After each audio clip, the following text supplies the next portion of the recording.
Hi there, today I'm going to show you how to pass expenses through to your tenants. Some of the common items that we typically pass through to the tenant are things like water expenses or electric or any other utility expenses.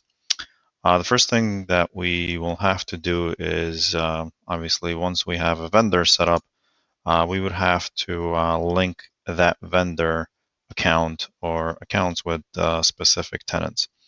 So head over to vendors, click on the property, then click on the vendor that you want to set up for pass-throughs.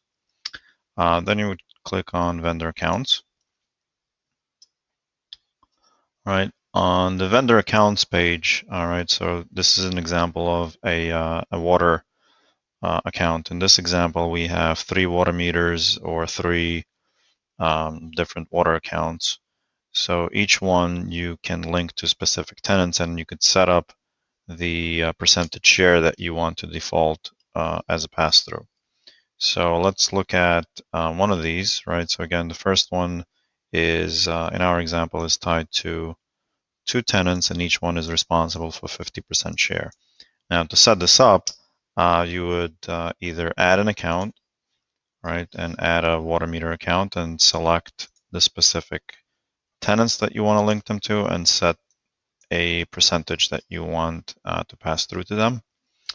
Or you can select an existing account and click the modify account button to set up to link the specific vendors and set up their percentage share. Right now, once you have this set up, you would also make sure that you need to have a default charge description. Right, again, in our case, it's water, and the default charge description would be water, and the category is obviously utilities water.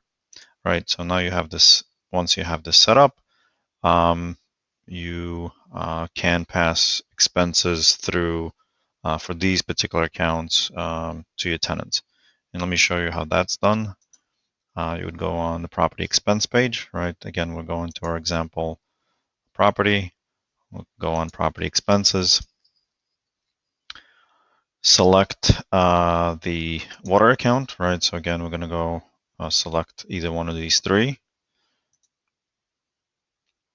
Right, and the system will basically know that this account is linked with these tenants. So when you enter in an expense, let's say $500, the system would split this up accordingly. I mean, in our case, this was 0%. Let's look at the other example. This is 50-50, right?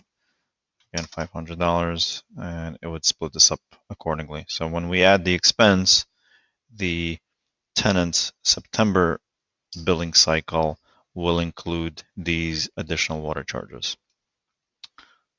Thank you.